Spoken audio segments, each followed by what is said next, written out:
wabarakatuh. Ketemu lagi dengan Ustazah Ragil.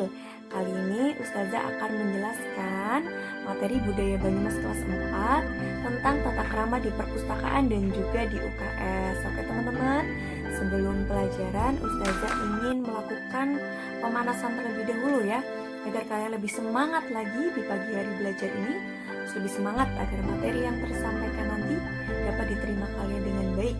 Oke, semuanya ikuti Ustazah ya. Kita akan melakukan ice breaking atau senam otak terlebih dahulu.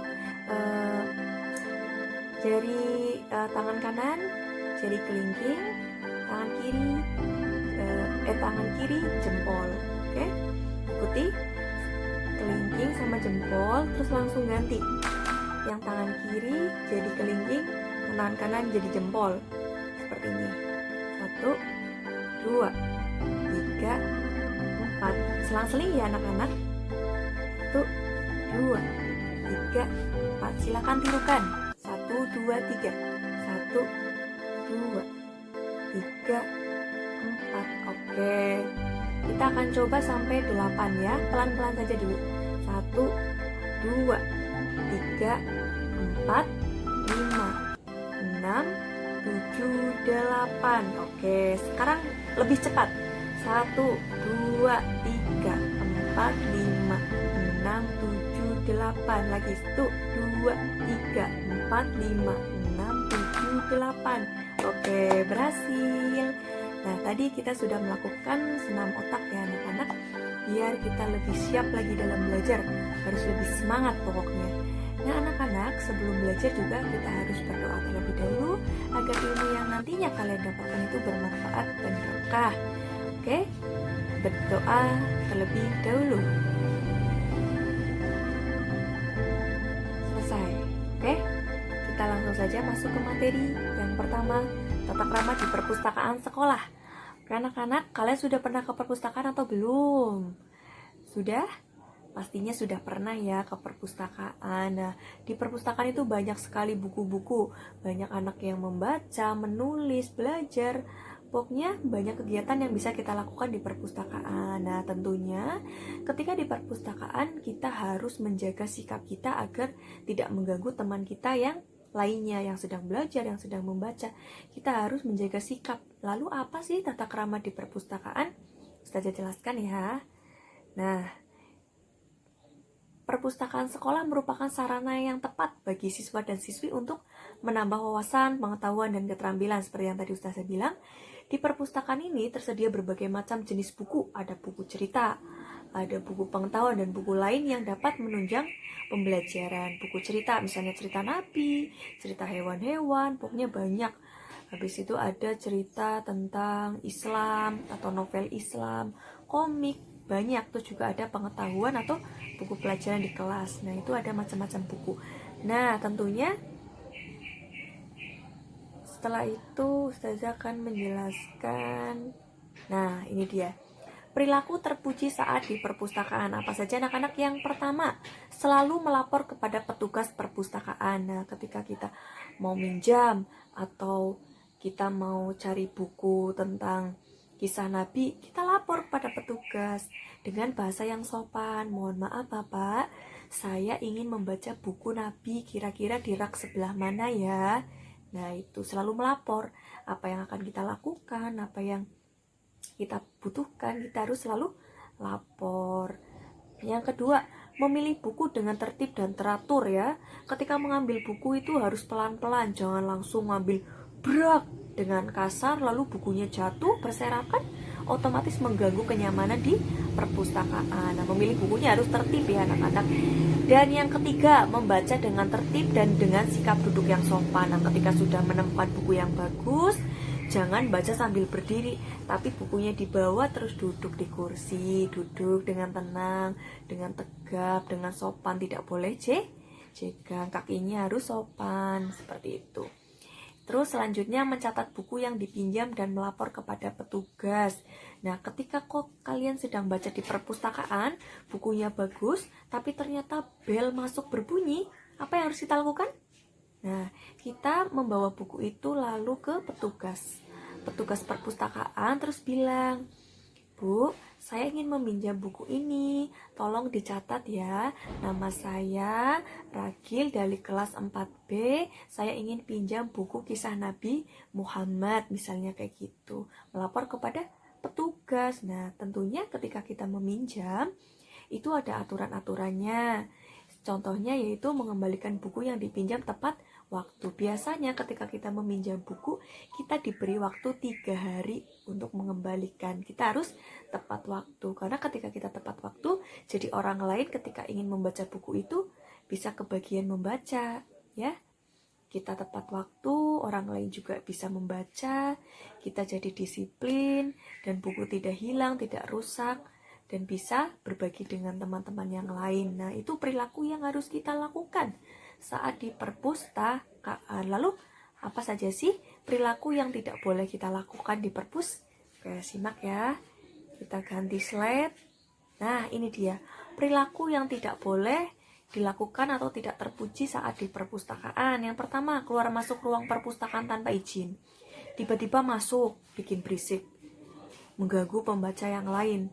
Keluar, masuk, keluar. Nah, itu mengganggu pastinya.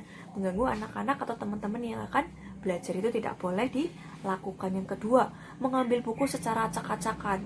Nah, udah minjam ini, ternyata nggak jadi baca, kamu mengembalikan kerak yang tidak seharusnya di situ. Nah, bukunya jadi berantakan. Yang harusnya rak bukunya itu tempat buku Nabi, tapi kamu mengembalikan buku tentang hewan-hewan di rak buku Nabi tersebut. Itu dapat membuat rak berantakan. Nah, itu tidak boleh ya, harus kembalikan sesuai dengan raknya masing-masing. Terus selanjutnya, membaca buku tidak sungguh-sungguh. Nah, padahal tujuan kita ke perpustakaan itu untuk membaca buku dengan sungguh-sungguh. Kalau tidak sungguh-sungguh itu sama saja dengan sia-sia yang kita lakukan. Kita tidak dapat ilmu, kita tidak dapat informasi. Nah, makanya tidak terpuji ketika kita ke perpustakaan tetapi membaca bukunya tidak sungguh-sungguh. Terus selanjutnya, sikap duduk tidak sopan, bahkan duduk di atas meja. Nah, kira-kira baik atau tidak duduk di atas meja? Tidak ya, karena sangat-sangat tidak sopan. Apalagi sudah kelas 4, harus sudah tahu mana perilaku yang baik dan mana yang tidak baik. Selanjutnya, sering tidak melapor kepada petugas jika meminjam buku. Mentang-mentang bukunya bagus, kamu gak mau ngantri, gak mau lapor, langsung saja keluar dari perpustakaan, mengambil buku tanpa izin. Nah, kira-kira kalau tidak melapor sama aja dengan mencuri? Tidak, sama saja dengan mencuri. Nah, karena buku itu kan bukan milik kita, tapi kita mengambil tanpa izin, otomatis tidak baik. Ilmu yang kita dapatkan nanti juga tidak berkah. Buku itu nantinya jadi sobek, rusak atau hilang, nanti dari perpustakaan tidak mau tanggung jawab karena kamu juga tidak izin. Maka dari itu, jangan melakukan hal tersebut, jangan sampai tidak izin kepada petugas. Selanjutnya, mengembalikan buku yang dipinjam tidak tepat waktu. Nah, itu juga tidak boleh. Nah, itu ada beberapa peraturan atau tata krama yang harus kita lakukan di perpustakaan. Nah, selanjutnya, tata krama di ruang UKS. Siapa yang pernah masuk ruang UKS, entah itu jadi perawatnya atau dokter kecilnya atau jadi yang sakit. Nah, Ustazah harap kalian pernah ke UKS itu dalam keadaan sehat ya, menjenguk teman atau dalam keadaan merapikan UKS. Ustazah harap kalian tidak sakit di UKS. Ustazah kepengennya kalian sehat terus. Nah, tapi ada juga ya yang pernah ya di UKS ya, entah itu pusing, sakit perut atau mimisan ya, pernah ke UKS. Nah, ini ada beberapa tata krama yang harus kita lakukan selama di ruang UKS. Nah, sebentar sebelum Ustazah kasih tahu, ada cerita. Selesai upacara bendera pada hari Senin, semua siswa masuk ke kelas masing-masing. Namun ada yang bertugas di ruang UKS antara lain Bagus. Nah, ini contohnya Bagus. Karena setiap hari Senin ia mendapat tugas piket dokter kecil. Nah, di UKS ada 2 orang siswa tergeletak karena sakit mengikuti upacara. Bagus memberikan pertolongan kepada teman-temannya yang sakit itu. Nah, apa yang dilakukan Bagus? Nah, ini yang harus dilakukan bagus. Yang pertama, mengupayakan agar temannya cepat sembuh. Nah, ini bagus. Yang kedua, berbicara secara sopan dan memberi dorongan semangat. Nah, dorongan semangat kayak habis minum teh, habis minum obat, kamu pasti sembuh, jangan khawatir. Nah, itu memberikan dorongan. Jangan sampai kamu menakut-nakuti, ayo sakit perut, ayo situ, nanti malah masuk rumah sakit loh. Gak boleh kayak gitu ya. Nah, yang selanjutnya, merapikan tempat tidur. Nah, ketika UKS-nya sudah dipakai, teman kamu sudah sembuh, kamu harus merapikan tempat tidurnya. Kalau misal temanmu tidak sempat karena dia pusing dan ternyata suruh pulang ke rumah, otomatis tempat tidurnya belum ada yang merapikan, kamu yang merapikan tempat tidur di UKS ya. Selanjutnya, mengatur kembali obat-obatan yang terletak di kotak obat. Nah, ketika memberikan bantuan, kita kan dalam keadaan darurat biasanya kita ngambil obatnya secara cepat ya, betadine atau Hansapan itu cepat-cepat buru-buru. Nah, setelah digunakan biasanya kotaknya jadi berantakan. Nah, kewajiban kamu adalah merapikan kotak obat tersebut. Selanjutnya, menunggu temannya dengan duduk yang sopan ya. Terus berusaha tidak meludah meskipun ada bau yang tidak enak. Biasanya di UKS ada yang muntah tidak sengaja, kamu diusahakan tidak boleh mengejek atau tidak boleh bau nih bau, terus kamu meludah di UKS ikut-ikutan, itu tidak boleh. Nah, itu ada beberapa tata krama di perpustakaan dan di UKS. Semoga kalian mengingat materi ini, semoga bermanfaat. Terima kasih. Wassalamualaikum warahmatullahi wabarakatuh.